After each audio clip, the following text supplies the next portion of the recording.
এদিকে ক্ষমতাচ্যুত আওয়ামী লীগ সরকার ডিসিদের দিয়ে জনগণের উপর অত্যাচার নিপীড়ন চালিয়েছে বলে অভিযোগ করেছেন আইন উপদেষ্টা অধ্যাপক আসিফ নজরুল। দুপুরে রাজধানী ওসমানী স্মৃতি মিলনায়তনে ডিসিদের সঙ্গে মত বিনিময় শেষে তিনি সাংবাদিকদের এসব তথ্য জানান। বলেন, এরপর যাতে কেউ আর এমন করতে না পারে সেজন্য নীতি, আইন ও সংবিধান মতো চলার নির্দেশনা দেওয়া হয়েছে। তিনি বলেন, আইন মতো চললে ডিসিদের কাছে জনগণ আরও বেশি সেবা পাবে। এদিকে ডিসিরা জানিয়েছেন, আদালতগুলোতে স্থান সংকুলান হয় না, এজন্য বিচারিক কার্যক্রম বাধাগ্রস্ত হয়।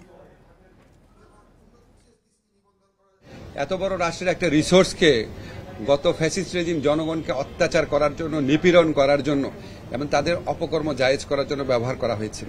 তো আমার ওনাদের সাথে ইন্টারাকশন এসে শুধু মনে হয় যে এটাকে আমরা যদি পজিটিভলি কাজে লাগাই, জনগণের সেবা করার জন্য, দেশের আইন শৃঙ্খলা পরিস্থিতি রক্ষা করার জন্য, ভূমি ব্যবস্থাপনার জন্য, স্বাস্থ্য শিক্ষা সেবা প্রদান করার জন্য ওই ক্যাপাবিলিটি ওনাদের আছে, কিন্তু ওই রাজনৈতিক